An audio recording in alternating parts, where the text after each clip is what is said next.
Durgapur women's কলেজের ল্যাবে দুঃসাহসিক চুরি, ল্যাবরেটরি গ্রিল ভেঙে চুরি দামি জিনিসপত্র। সরকারি মহিলা কলেজে এমন দুঃসাহসিক চুরির ঘটনায় ব্যাপক চাঞ্চল্য দুর্গাপুরে। মহিলা হোস্টেল রয়েছে কলেজের ভিতরে। নিরাপত্তার দাবি জানিয়েছেন কলেজের অধ্যক্ষ মহানন্দা কাঞ্জিলাল। কলেজ ল্যাবরেটরির প্রায় 40 থেকে 50 হাজার টাকার জিনিস চুরি গেছে বলে দাবি কলেজ কর্তৃপক্ষের। গ্রিল ভেঙে কলেজের ভিতরে ঢুকে যদি এমন তাণ্ডব চালায় দুষ্কৃতীরা, তাহলে পড়ুয়াদের নিরাপত্তা কোথায়? প্রশ্ন পড়ুয়াদের। রাজ্যের মন্ত্রী প্রদীপ মজুমদার জানালেন, যদি শিক্ষা প্রতিষ্ঠানে দুষ্কৃতীরা ঢুকে পড়ে তাহলে এর চেয়ে দুঃখের আর কি হতে পারে। পুলিশ এই ঘটনার তদন্ত শুরু করেছে। খুব তাড়াতাড়ি দুষ্কৃতীরা ধরা পড়বে বলে জানিয়েছে পুলিশ। দুর্গাপুরের সরকারি মহাবিদ্যালয়ে দুঃসাহসিক চুরি, নিরাপত্তার দাবি কলেজ কর্তৃপক্ষের। পুলিশ তদন্ত শুরু করেছে। নিরাপত্তার দাবি জানিয়েছে ছাত্রীরাও। তো দেখুন, কেউ তো বলতে পারে না যে কোথাও চুরি হবে না। চুরি হওয়া মানে আইন ভঙ্গ করে হয়েছে। যদি উনি সঙ্গে সঙ্গে ওনার আমাদের প্রশাসনিক যারা দায়িত্বে রয়েছেন, ওনার তো কলেজের কাছেই ডিসিপি ইস্টের অফিস বা আমাদের দুর্গাপুর থানা রয়েছে, ওনার এখনই জানানো উচিত। আমি জানি না উনি জানিয়েছেন কিনা, আমি জেনে নেব। আর পুলিশ তৎপরতার সঙ্গে অনুসন্ধান করবে। যদি এটা হয়ে থাকে খুব দুঃখজনক, কিন্তু দেখুন, যারা শিক্ষা প্রতিষ্ঠানে চুরি করতে দ্বিধা করেন না তাদের মানসিকতা তো বুঝতে পারছেন। কিন্তু এখানে আমার বলার কিছু নেই, এটা হওয়াটা অবাঞ্ছনীয়। কিন্তু যে কোনো চুরি বা অন্যায়, সেটা নিশ্চয়ই আমরা তার প্রতিবাদ করি। এক্ষেত্রে ওনাকে খুব তৎপরতার সঙ্গে, যদি এখনো না করে থাকেন, প্রশাসনকে জানানোর অনুরোধ করব। দেখা যায় সেখানে গ্রিল কেটে আমাদের সমস্ত প্লাম্বিং যে সমস্ত ইকুইপমেন্ট আছে ল্যাবরেটরিতে থাকে সমস্ত চুরি হয়ে গেছে।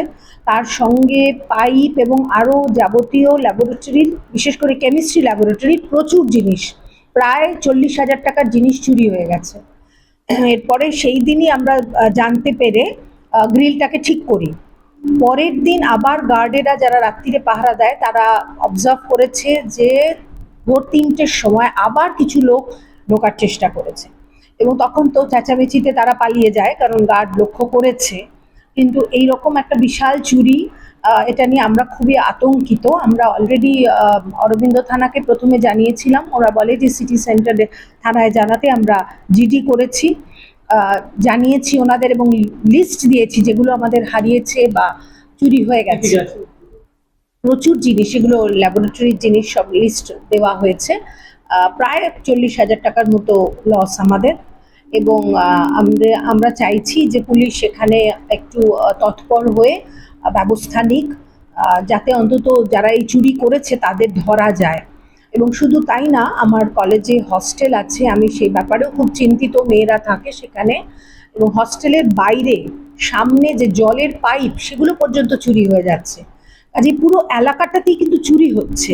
কাজে এখানে আমরা একটু পুলিশের মানে খুব ইনিশিয়েটিভ এবং তৎপরতা চাইছি। কারণ এখানে জঙ্গলের মধ্যে কলেজ, তারপর গার্লস কলেজ, পেছনে গার্লস হস্টেল আছে। এরকম ভাবে রাত্রের বেলায় যদি চুরি হয়ে যায়, আমাদের কেমিস্ট্রি ল্যাবে যদি চুরি হয়ে যায়, আমরা পড়বো কি করে? আমাদের যেখানে পড়াশোনার জায়গা সেখানে যদি এরকম ভাবে চুরি হয়, সেটা তো ঠিক না, আমাদের জন্য সেটাই খারাপ। তো এখানে ভয়ের, আমাদের জন্য এটাও খুবই মানে ভয়ের কথা কি এরকম গার্লস কলেজে চুরি হয়ে যাচ্ছে, বা গার্লস কলেজে কোনো প্রোটেকশনের জন্য ব্যবস্থা নেই যাতে কি এটা চুরি আর না হয়। পুলিশদেরকে যেন এই কথাগুলো বলা হয়।